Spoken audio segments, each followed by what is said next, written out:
മീനച്ചിൽ താലൂക്കിൽ മാത്രം 400ഓളം പെൺകുട്ടികളെ ലവ് ജിഹാദിലൂടെ നഷ്ടപ്പെട്ടുവെന്ന് പി സി ജോർജ്. 41 പേരെ മാത്രമാണ് തിരിച്ചു കിട്ടിയത്. യാഥാർത്ഥ്യം മനസ്സിലാക്കി രക്ഷിതാക്കൾ പെരുമാറണമെന്നും പി സി ജോർജ് വ്യക്തമാക്കി. പാലായിൽ നടന്ന ലഹരി വിരുദ്ധ പരിപാടിയിൽ സംസാരിക്കുകയായിരുന്നു പി സി ജോർജ്.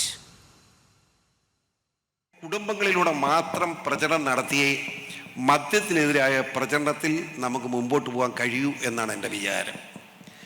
അതുപോലെ തന്നെ നമ്മുടെ പെൺകുട്ടികളുടെ മുക്കിനെ പറ്റി പറഞ്ഞാൽ ഞാൻ ഇവിടെ പരസ്യമായിട്ടൊന്നും പറയുന്നില്ല, വളരെ ഗതികെട്ട നിലയിലാണ്.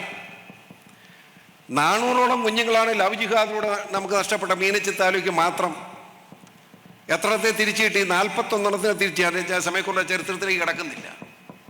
ഞാനിത് അനുഭവിച്ചുകൊണ്ടിരിക്കുക. അതിന് എനിക്കറിയാൻ വേദനിക്കുന്ന അനുഭവങ്ങൾ എനിക്ക് കിട്ടിയ അനുഭവമുണ്ട്. ഞാനതിലേക്ക് കിടക്കുന്നില്ല.